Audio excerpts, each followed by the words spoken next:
is going on, everybody? Welcome back to another episode of Tacticulos. So it is not a beautiful day today in Tyler, Texas. It's raining cats and dogs. So today, I thought I would go over you guys some issues, some pros and some cons I've had about magazines. And I really couldn't fit them all into a certain video for the certain rifle that they go to because it was a pretty wide range. So I'm just decided, well, it's raining, I can't go to the range, let's make a mag video. So we'll start off on a good note. Cheaper than dirt. I figured out how to use my points, and I've used them for years. So I actually had a pretty good accumulation of points, and apparently all you had to do was read, and they tell you exactly how to use it. But me being an alpha male, I was like, reading's for the birds, I'll figure it out. No, I didn't figure it out. So I read it, and 800 points gets you a $40 deduction off of your order. And so, ta-da, I got a 30 round mag for my H&K 416 22 long rifle. And a pistol, it's a 8.5 inch, I believe. But it came with the 20 round magazine, and I'm like, the rest of my pistols have 30 rounds, you know what I mean? The 5.56, the 300 blackout, whatever it may be. So I wanted a 30 round with a 35 bucks. And so I was like, man, I can't see myself spending $35 on a 22 long rifle mag. So they were kind enough to send me a free one. That's awesome. I have the highest up regards for cheaper than dirt. They come highly recommended on my behalf. So we got a mag, another mag for the H&K. We also picked up a 40 round KCI mag. This is one of the still ones that they've got. We're gonna try this out hopefully here pretty soon. The Pro mag, the smoke gray one, still not working. So keep that in mind. If I know they're cheap, like I've been looking at them online. Accidentally almost bought one while I was at Academy the other day, and I was like, no, it's a Pro mag. I'm definitely not getting that. Like, I might give them another chance, but I'm afraid. Honestly, you know, I have a feeling that it may be redundant. I hear other people online tell me the same thing. Like, dude, just stay away from Pro mag. So that's my 2 cents in for that.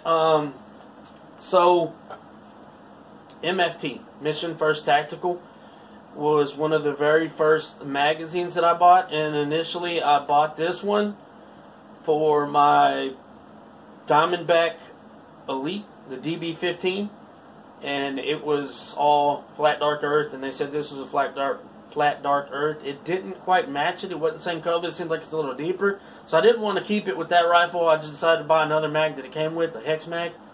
And so I was like, well, it's not an issue.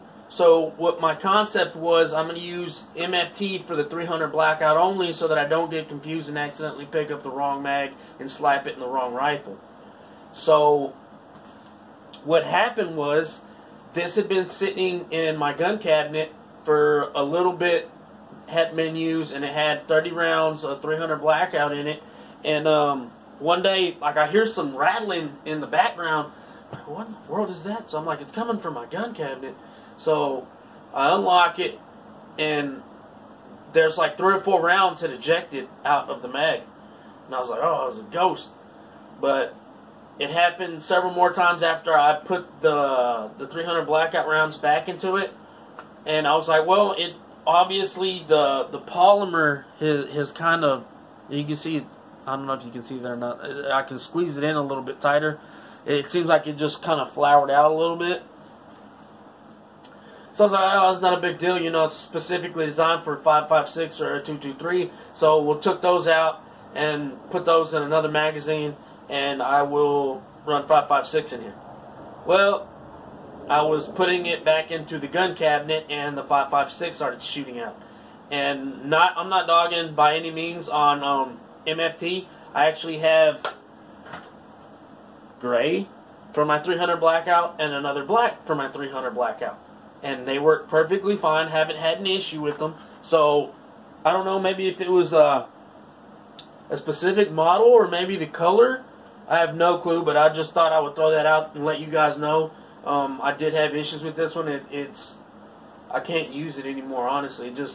I haven't tried seeing if it'll fit like a lesser round count, like maybe 10, 15, or 20, but it won't hold 30. It keeps ejecting them, and it seems like once one wants to eject, the others just follow. So we're going to keep playing with it and see what happens. In case y'all noticed, the red tape. So because I did have to switch from the MFT to the PMags for the 300 blackout, I didn't go waste money on no bands that say 300 blackout. I got some red electrical tape and taped all my 300 blackouts in red tape so that I know, hey, don't stick that in your 5.56 NATO chamber or you're going to have a really bad day. I suggest y'all do the same. It don't have to be red, black, blue, yellow, green, whatever floats your goat. Next video, there's going to be, I got several videos coming up for you guys. We're going to do a review on the Yotes scope. It's not even a scope. It is a scope attachment that makes it night vision and day vision acceptable through a LCD high def screen that sits on top of the scope. It's kind of bulky, kind of awkward, but it works good. You know what I mean? It came with a infrared light. I'll go over all the details on the video with you guys. I'm not fixing to try and do that right now. I realize that that's what I'm doing.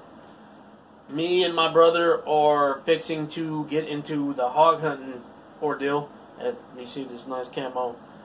What is it? A cryptic shirt? Yeah, this thing was expensive for a shirt. But he was talking about some stupid shit about getting rid of his 338 and his 308 in exchange for a Barrett, the 50 caliber, and I told him no, that's a horrible freaking idea. That gun's heavy as shit. You're not going to carry it through the woods.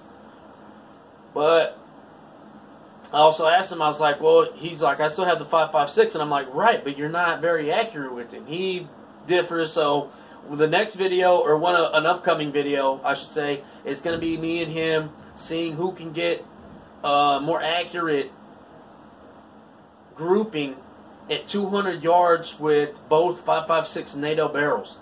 So I've got the Diamondback DB15 Elite, and he has the, what is it? The Wyndham 5.56, also a 16-inch NATO 5.56 barrel. So we're gonna be doing a video on that, seeing who can get. Honestly, I'm not like, whoa, I'm just a better shooter. No. What it is I dry shoot before I actually shoot anything to make sure that I'm not twitching, flinching. I have breathing techniques that I use so that the shot stays more accurate. I also have very disciplined finger placement on the trigger. I shoot with the pad of my finger only. I'll never shoot with the crease. I don't know if he does this stuff or not. I might be horribly wrong. He might be a better shot than me. We're going to find out, right? I have another good friend of mine. He has a Draco, a full-size Draco. And I have recently purchased, ta-da, the mini Draco. That's, I think, 6 3/4 inch, 7 3/4 inch, something like that. But I got it brand new from a pawn shop. We're going to put both his and mine together and see what we can get as far as accuracy goes. I have a arm stabilizer brace from Cheaper Than Dirt coming in. It should be in here by midweek, so it should be here before Saturday or Sunday before we hit the range. That's going to help out a lot with accuracy. Like I said, I bought this brand new that hasn't been fired at all, but the guys at the pawn shop that I bought this from, they treated it like an AK. They grabbed it out of the case and they threw it, I guess, in a pile of AKs and marred up the finish on the wood. And so I had two choices. I was like, I can go ahead and just start carving something into it, make it look kind of unique in its own way, or I can get this tape that I got from the Yotes scope and slap it on there. So, I mean, it's not the best job I've ever done, but it's not the worst tape job I've ever done either. Slap some grip tape on the freaking mag. It came with it came with the P mag also. Threw some on the grip. So, yeah, we'll do a whole review on this gun And also, more than likely, it'll be a dual for the full size and the mini, not the micro. The micro was, in my opinion, just tremendously small to be shooting such a big bullet. But y'all stay tuned. We got some videos coming up. I apologize that we couldn't get one today. We were actually, me and my brother were supposed to go do that, the 200-yard challenge today, but we rained out. I should have looked ahead of time for the weather. Didn't do it. Had my head up my butt. But anyway, y'all guys stay tuned. I hope y'all enjoy it, and we'll see y'all guys next week. Bye-bye.